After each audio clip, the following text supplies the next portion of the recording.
Thank you very much.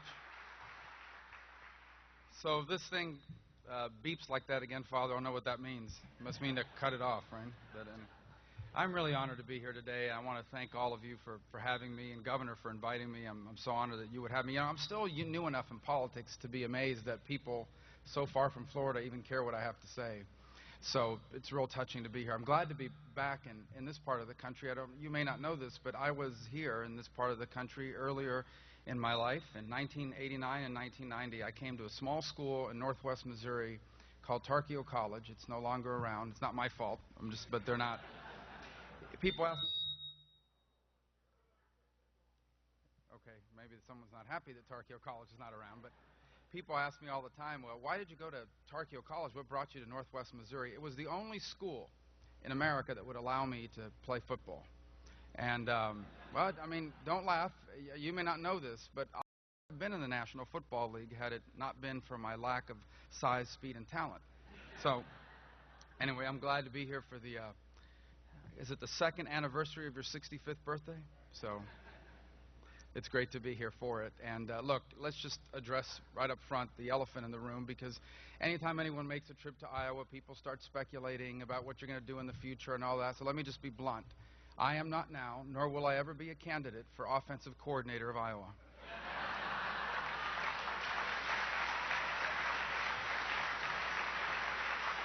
I know there's rumors, but it's, yeah. I know there's rumors, but that's not. So what I thought I'd do in the few minutes I have with you is kind of share my impressions in the aftermath of this election. I've heard a lot of people that are a little bit discouraged by it. I certainly had the pleasure, the honor, and the privilege of traveling this country on behalf of Governor Mitt Romney, who I can tell you, for those of you who have not met him, is an extraordinary person, an extraordinary human being. I believe would have been a phenomenal president, and we wish him all the best and hope that his voice stays involved in the American political process.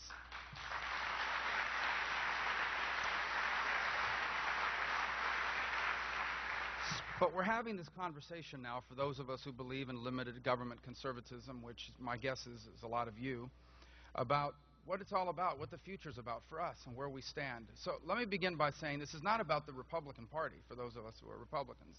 This is about limited government conservatism. The Republican Party is the home of that movement, but that's really what's in debate here, about what its meaning is in this new century. And let's be clear that limited government conservatism has never been decided by presidential elections. In fact, where you can find the true meaning of limited government conservatism is in states like this, where governors like yours are applying tried and true principles to the modern problems of the 21st century. And as I said on some press that was asking me, if America had a 5.1% unemployment rate, we would all be very, very happy, as you should be with your governor and with the work that your lieutenant governor, your governor, and your legislature are doing here. You deserve to be congratulated for that.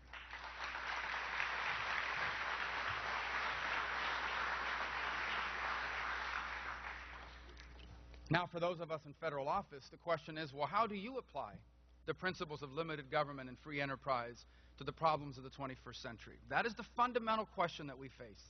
And that's what we need to be focused on now and moving forward. Now, let's first define what the problem is. And the problem that we're facing as a country, now I gather this from traveling a lot over the last 6 months and talking to a lot of people across this country. And I gather this from talking to a lot of people in my home state of Florida. You can pick up a lot of good insight in the checkout line at your grocery store, picking your kids up from school, and traveling across the country as well as I've had the opportunity to do. And here's the fundamental problem that I have sensed, and I think you know. Our economy has stagnated, particularly for the middle class. The fact is that today workers are not making as much as they once made in jobs like that 10, 15, 25 years ago. I think of the jobs my parents had. My father was a bartender at events like this. My mother was a maid at hotels and a cashier and a stock clerk. And they were able to provide for us a standard of living, not rich by any means. We never had everything we wanted. We only had everything we needed. And my parents were able to provide us that standard of living with those jobs. It's very difficult to do that nowadays. The fact is that our middle class has stopped growing. And in fact, wages in the middle class have stopped growing as well. Private health insurance is harder to find. You know, today there's 45 million Americans that have no health insurance coverage. And health care costs are taking a bigger bite out of their monthly paycheck. So By the way, this issue of our middle class being under assault and feeling threatened, this is not just an economic problem. This is a problem that goes to the core of what America is. And here's what I mean by that. Every country in the world has rich people. And unfortunately, every country in the world has poor people. But one of the things that made America exceptional is a vibrant middle class that anyone could aspire to be a part of, no matter where you started out in life, no matter where you came from, no matter what the circumstances of your birth. The great promise of America is that everyone would have the opportunity, if they worked hard, played by the rules, to go as far as their talent and their work ethic would take them. And so this goes to the core of who we are as a people and as a nation. It's one of the few things that sets us apart from the rest of the world. And when we talk about the middle class in America, we are talking about the essence of who we are as a nation and as a people. Now, before you can solve any problem, you have to know what the causes of it are. And there are two main causes of what's happening today to middle class Americans. The first is that our economy isn't growing fast enough. It's not creating middle class jobs. It's not creating the jobs that pay people enough money so they can have the kind of life and give their kids the kind of opportunities that my parents gave me and your parents gave you. And the second problem, unfortunately, is that too many of our people don't have the skills to take advantage of the jobs that are being created. I haven't had a chance to talk to the governor about this, but I know, but I've heard from others in the state that this is a state with low unemployment and jobs are being created, and they struggle sometimes to fill some positions because people don't have the skills to do the jobs that are being created that do pay the middle class type wages. The economy isn't growing for a number of reasons. Globalization is real. It has changed the way the economy functions. It has moved jobs overseas that were once here. But the other reality is automation is real. My wife, when we were still dating and about to get married, and even in the first year of our marriage, she was a bank teller. There aren't that many bank tellers anymore. You can deposit your check by taking a picture on your phone. Is that a bad thing or a good thing? It is what it is. And we're dealing with that as well. But there's another cause why our economy isn't growing. And that is that at the federal level, we do not have what you have here at the state level. And that is stable political leadership. A political leadership that understands that your governments that spend more money than they take in run into trouble really fast. That understand you have to generate revenue for government through taxes, but if the tax rates are too high, it discourages people from investing. And if the tax rates are unpredictable, it scares them completely away. A leadership that understands, of course we have regulations. You want your water to be drinkable, your air to be breathable. You want rules that people have to follow. But if your rules are not a part of a cost-benefit analysis, in essence, if you're not weighing the cost of the regulation with the impact, positive or negative, that it's going to have, you're going to have some pretty bad regulations. We don't have any of that. Government has contributed to this climate of poor growth. You look at this fiscal cliff. I don't know if any of you guys have heard about this. You know who made that? Congress made that. The idea that we should have these enormous tax increases at the same time as we have these dramatic cuts in spending, at the same exact time that all these taxes expire, at the same exact moment that the spending goes down in a dramatic fashion and uncontrolled way, that wasn't an accident. Congress chose that. The fiscal cliff is a complete creation of the political branch in Washington, D.C. And it's an example, once more, of a dysfunctional process that threatens our economy and millions of people across our economy. What about the uncertainty out there, what the tax regulations are going to be, what the taxes are going to be, what regulations are going to be, about energy policy, about the national debt? We owe $16 trillion. There's no plan in place to deal with it. All of that uncertainty discourages people from investing their money in America.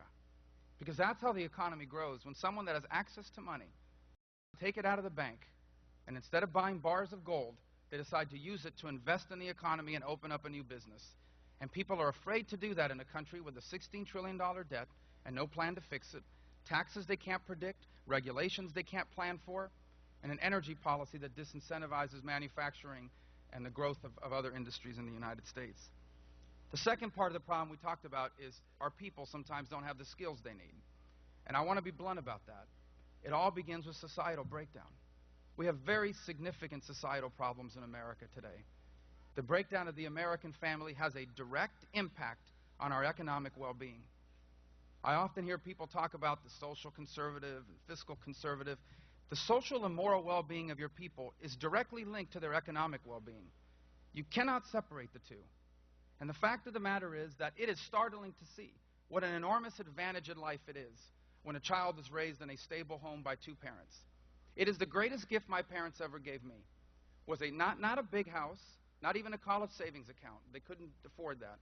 But they gave me a valuable thing. They gave all my siblings a valuable thing, which was an enormous head start in life.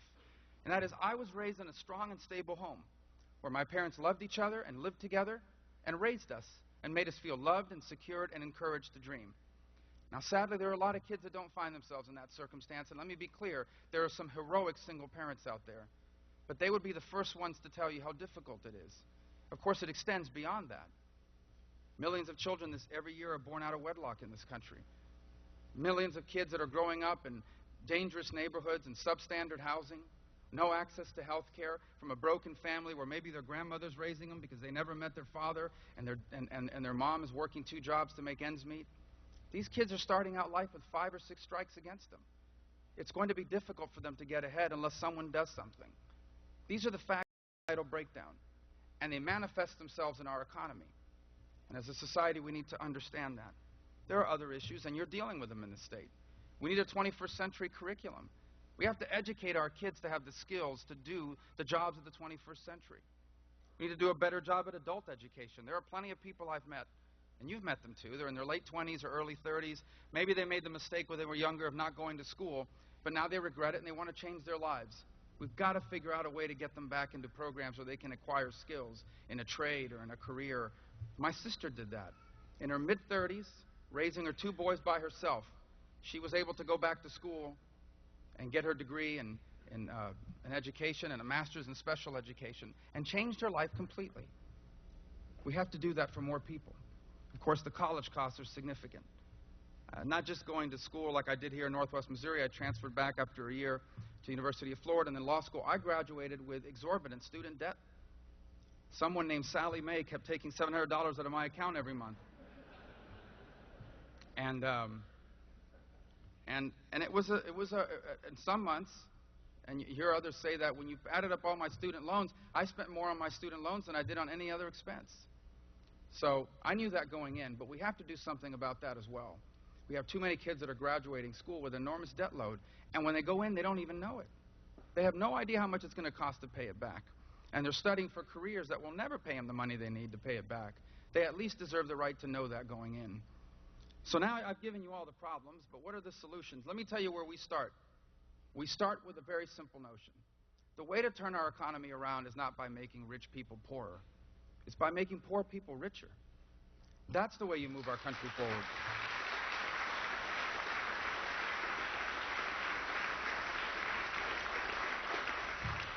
And it starts, number one, with economic growth. What can government do at the federal level to get the economy growing again? Well, look to your governor here in Iowa. How about balancing your budget and dealing with your debt so that you don't have one?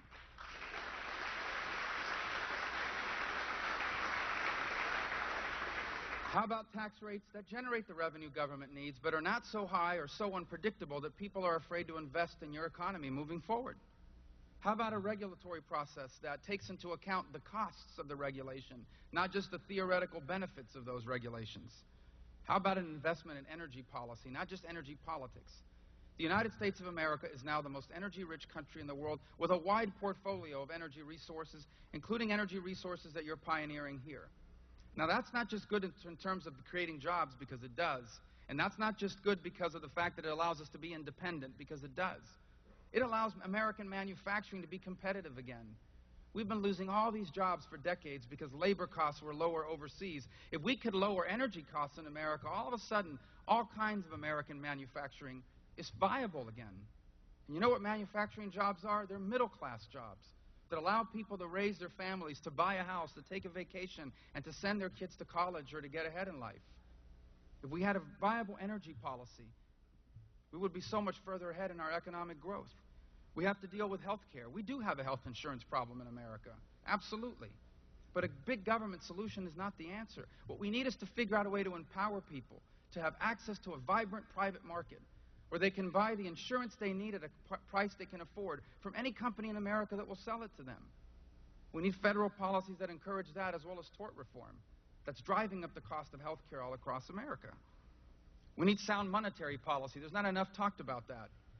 But the Federal Reserve, its role should be to have stable currency, not to intervene in the economy artificially, creating even more uncertainty. There's all kinds of other things. Agriculture is important. You realize the opportunity for American agriculture? There are millions of people around the world emerging into the middle class. You know what that means around the world when they emerge into the middle class? They buy more stuff, including food. And many of the countries that they live in cannot produce the food that they want to consume. That's where we come in. That's where American manufacturing has the opportunity for an extraordinary 21st century renaissance. And clearly Iowa is a state that understands that. How about free but fair trade? We need to find more markets that buy the stuff we build and we sell. And the good news is that there are millions of people out there that can afford to buy it now. And of course, I think that we need to modernize our legal immigration system. Now let me tell you about our immigration system. This is the most generous country in the world when it comes to immigrants. 1 million people a year immigrate here legally. 1 million. No other country comes close to that figure. But the system needs to be modernized. It needs to take into account the opportunities that it creates for investors or for jobs. And also our visa process for tourism needs to be improved as well. Because tourism, now that you have a middle-class emerging from around the country, can leave millions of dollars in places all across this country. A little selfish being from Florida, I imagine. We have a couple places in Central Florida you may have heard of. One has a mouse. But I think all across the country we have the opportunity for business exchange as well. These are the elements, and there are other things that government can do, and they're being pioneered at the state levels. But the second part of it that we have to do is prepare our people. And that starts with what I believe is the family structure. We have to be clear with people that there are consequences to societal breakdown. And our government cannot do anything to undermine those institutions in society that have always been the ones that help strengthen our families. We must do everything to account that we ensure that federal policy doesn't allow that to happen. We need a 21st century education system. I believe in early childhood education. I believe in 21st century curriculums that teach the kids what they need to learn and succeed in the 21st century. Your lieutenant governor STEM education. We need more of that because that's where the world is going, to a knowledge-based economy that we're struggling to compete in. We're preparing our kids to compete with kids in Mississippi and Alabama when they're actually competing with kids in China and India. We must bring our standards up. I talked about the other things, career education. Why have we stigmatized vocational education? Why have we stigmatized career education? There are kids who don't want to go to Harvard or Yale. They want to fix airplane engines. And it's a good paying job, and it's what God has given them the talent to do. We should be able to graduate kids from high school, not just with a diploma, but with an industry certification in a career like that. And of course, college affordability I touched upon, and adult education is important. Look, all these things matter. I'll conclude by saying that this frustration that's out there is real. From so many people on my side of the aisle, in my party, in the governor's party, I would venture to guess in the party of most of you that are here, a lot of frustration about the outcome of the election. I've heard people say things like, I'm not getting involved anymore. I'm just going to focus on my family and my community and leave politics to others. Others have suggested that maybe the American electorate has changed, that what people want from government now is they're just going to vote for whoever promises them more. I don't believe that's true. I can't believe that's true. Because if it's true, then the very nature of our country has changed forever. And that just can't happen. That cannot happen. I don't believe that's true. I really don't. I think that most people are like my parents. All they want is a job that pays them enough money so they can buy a house, take their kids on a trip every once in a while, do some things that they enjoy in life, and leave their kids better off than themselves. The problem is that those jobs aren't being created as fast as they once were. And too many of them don't have the skills to do the jobs that are being created. That's what they want. And I think that's who we still are as a people. I don't think that's changed. I think what's happened, unfortunately, is there are those who have made promises to them, who have told them, you know, we had more government, a bigger government program that does this, or if you allowed us to tax one group of people more so we can pay for services for another group of people, to convince people maybe that's the solution to the problems. Here's the truth. Big government doesn't help the people who are trying to make it. It hurts them. Everywhere and every time it's ever been tried, big government crushes the people that are trying to get ahead. The people who have made it, as the president calls them, the millionaires and billionaires and the big corporations, there's nothing wrong with those folks, but they can afford to deal with big government. They may not like it. They can hire the best lawyers in America. They can hire the best accountants. And if they really don't like the law, they can hire the best lobbyists in Washington to change the law. Let me tell you who can't deal with it. The small business owner who's trying to start a business out of the spare bedroom of their home. They can't afford to deal with the cost of complying with big government. Big government crushes people that are trying to make it. That's why throughout the history of the world, 6,000 years of recorded history, almost anyone that has ever lived was poor. Think about what I just said. In 6,000 years of recorded human history, almost every person that has ever lived has been poor and disenfranchised. We Americans, this is the exception, not the rule. What we have here has not been the human condition. And even in many parts of the world today, what we have is rare. And that's important because if America declines, there is nothing to take our place. There is no other country. There is no other organization. There is nothing to be what we are and once were. There is no other country to stand there. What country is going to serve as an inspiration to people all over the world that have been told their whole lives, you can't have freedom because you can't govern a country where people are allowed to express their opinions? Because we express our opinions. What for people around the world that are told, you can only do the job your father or your mother did, because that's your station in life. But they can look to America and see someone just like them that have accomplished extraordinary things.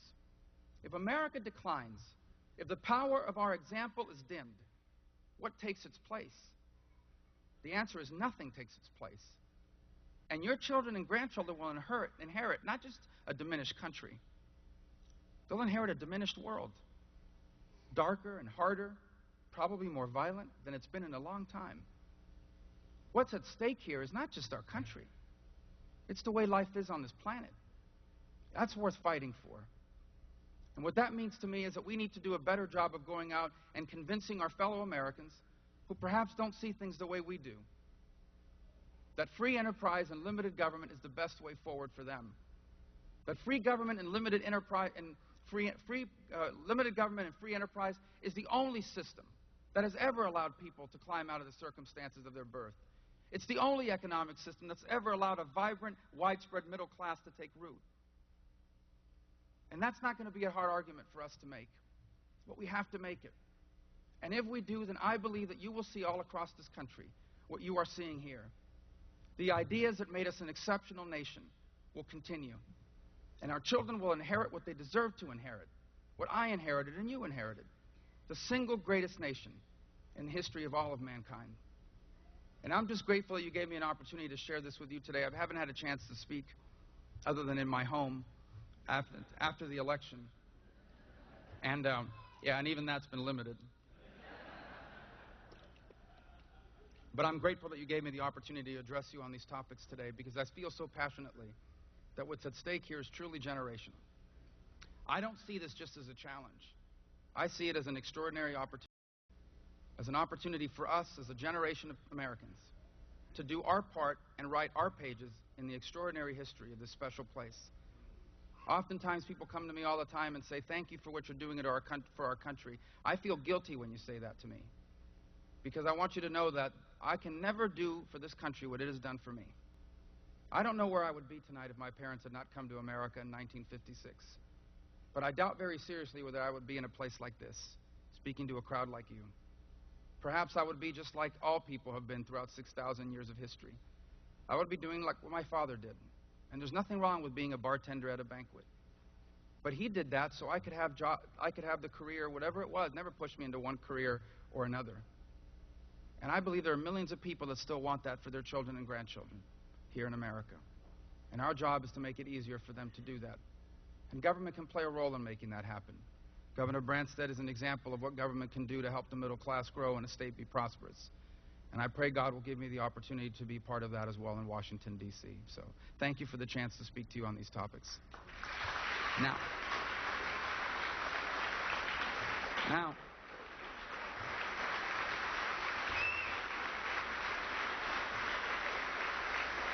thank you.